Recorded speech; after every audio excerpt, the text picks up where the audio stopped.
Welcome back. Welcome in. This is Country Roads Confidential at earsports.com. I am Mike Casazza.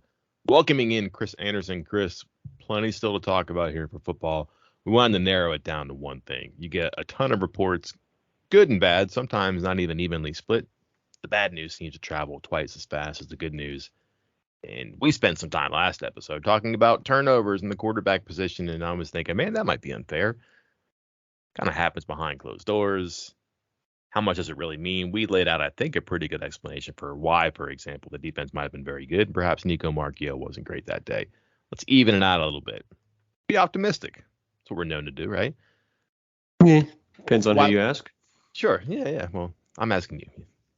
So we're going to talk about why this could work. The 15 spring practices, older players maybe can take them or leave them. If you see younger players, you're thinking, oh, that's not great. New people. West Virginia has an interesting mix of youth, experience, talent, potential, however you want to call it, but definitely different ends of the polar spectrum there too.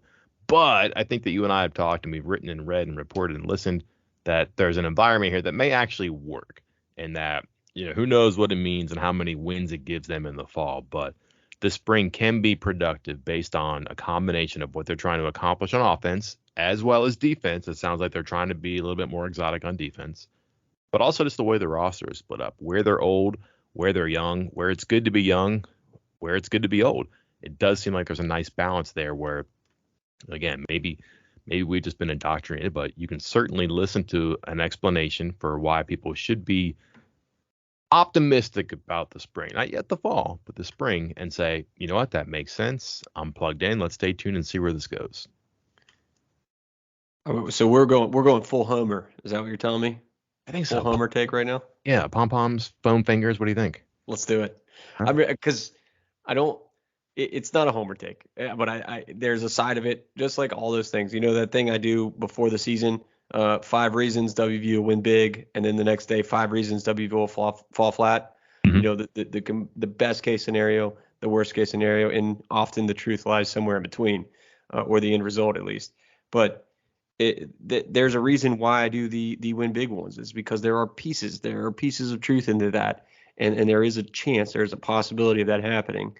And a lot of what you're discussing here, and the ages of the different players, where the experience is, the inexperience, the excitement, the changes, it fits, and you can talk somebody into it if you're a good talker.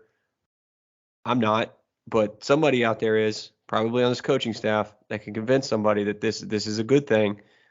And somebody will buy it. A lot of people will buy it because offense.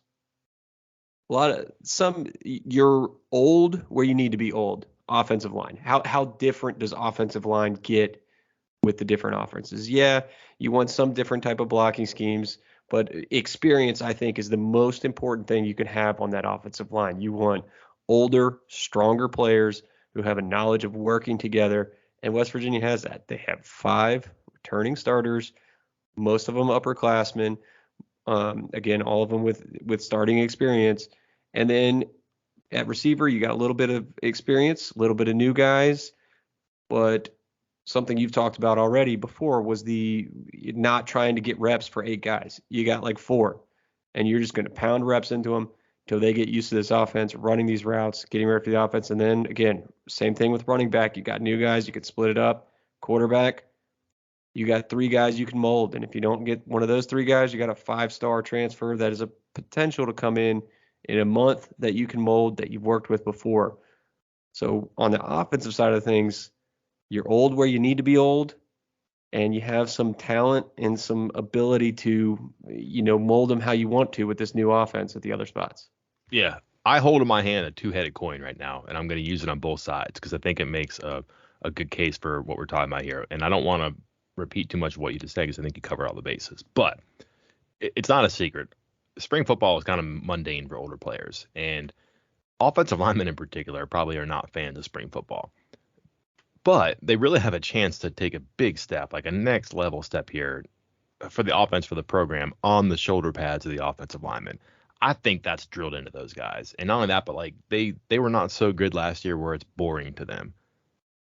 They had flares where they were good, but they also had fits where they were not. And their whole thing is that they need to be as good against, Baylor, Oklahoma as they were against, TCU and Kansas. That's a challenge. That's when they had to accept. So I think those guys are plugged in. Also, Bryce Ford-Wheat and Sam James, if those are guys who did not want to be here, or at least thought about, I'm not sure I want to be here. Things change, the personnel changes. You get a salesman to come in and say, hey, we're gonna have a new offense and do it. Now they're here, and they sound like they're engaged and improving and bought in on this too. And I've talked about this before. Sam James looks like a guy who's having fun. Bryce Ford-Wheat, by the sounds of it, is playing like a guy who's having fun.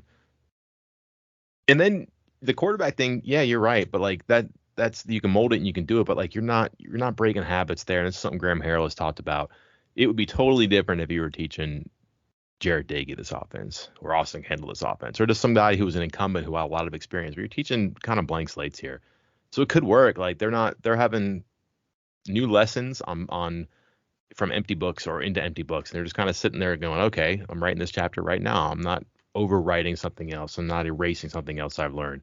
There might be some mechanical things or some terminology things, but like it's not from experience in college games by and large. Maybe Garrett Green, but what he did was so different that I think he can learn this pretty well, pretty quickly. And then where you might fight people on offense, where you might like, I don't know, because it is boring and it is old. I would think that the excitement, the challenge, the newness for the receivers, and again, just the small number of veteran receivers and the offensive line is such that they're not going to be tuning this out. They're going to be leaning in and going, I like this. This is fun. This is different. We got a chance to be what we've said we were going to be for 2 years now. That might actually work out really well too. And then you're going to get some juice in the fall when other guys come in, especially receiver, and it could work too. So I'm with you there. Flip it to the other side. I think it's fair to say they fought people on defense last year. When you look at the turnover from the players who left, probably not a completely harmonious side of the ball. Performed well, and you might even say admirably based on what we would think is some sort of discontent. Similar defense this year, but they're doing new stuff. New stuff will invigorate older players because it's not boring anymore. But then again, like you can teach young players a lot. And if you're doing new things, exciting things, it's not new to them. It's just exciting because they're going to be excited about everything. And where are they youngest? Defense for sure. And then in that back end. And it sounds like a lot of what they're doing to be different on defense, to be exotic, to be more effective is going to be based on the speed, the athleticism, the overall agility of, spears, corners, cats, frees. And then you just let your defensive linemen do what they do. You let, some new linebackers, whether it's the Mike or, a stretched out Lance Dixon who's getting more playing time. I don't think they're going to be boat rockers. So where they're old, they have to be old, but I think in such a way that everybody's doing something that's just new enough or different enough while also familiar. They're not fighting anybody. And again, neither side has been so good that they would automatically tune things out and say, I got this. I'm so good at this. I don't need to learn new things. I don't need to be told these same lessons. No, you're not. You haven't. You do. I think it's a great mix for both sides. Yeah, is it worth it? We'll see. And I think when you look at it as far as the offense versus defense, defense versus offense, the offense knows they're going up against a pretty darn good unit, a unit that has been pretty darn good the last couple of years. So they know it's a challenge. They want to win this by all accounts. And this isn't some big insider scoop. You can kind of figure it out based on how the seasons have gone. The defense has kind of owned the offense during practice, during spring football, during fall camp, throughout the last couple of years. So I think there is a sense of these guys wanting to beat that defense or improve against that defense. And then on the flip side, I don't think you're getting tired of it on defense, as you were just talking about there. One, because there's some younger guys, they weren't that good, and there's some spots where they're still young, there's still some new guys, and even in the spots where they're older, like the defensive line, they've already said that Stills is going to kind of take it easy. Messidor is going to sit out for the entire spring, so some of those second stringer guys are going to be getting a lot of reps, and they're going up against a new offense. So there's this sense of, oh, this is the new high-flying, high-scoring offense that's going to change everything. Let's see what you got. And you're facing something new instead of facing the same thing that you've been facing for the last couple of years. So I think it is something that can kind of motivate both sides of the ball as well. It's a very simple pitch, too. It's just an elevator pitch for recruiting or for the media or for fans that listen, they're more athletic, they're faster where they need to be more athletic and faster for sure. They're also old where they need to be old. That's the lines, and that's at like the the leadership positions. It could be receiver, it could be cornerback, but also those lines. That's really important too. That's an easy thing to pitch to people, and I think they get it. And I just can't get over to how much and how early this has been said and was said that like the coaches really like this group. That means who's here, and that means by extension who's not here. And I think you had some people who were disruptive in some regard or who were maybe prohibitive toward progress, and they're out of the way right now. And again, does it mean that they're going to go from a 6-6 team in the regular season to 8-4? No, but it means that they kind of feel like that some of the issues that might have stood in the way from being or getting to who and where they wanted to be no longer here, and which means the excuses aren't too, or the explanations aren't too. But I think you would take that at the end of March.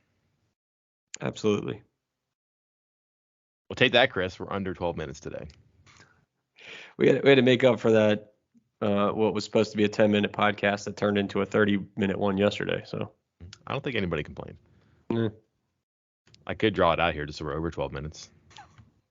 Oh no, we're gonna put the ads in. It's gonna be over 12 minutes. There you go. That's what I was about to say. Do we get an ad bump at 12? Is that what it is? Well, we're at 11:20 right now. It's not my fault if it goes over. We got to pay the bills, and because of that, we'll keep coming back. We'll do this again sometime soon. Until then, I'm Mike Casaza.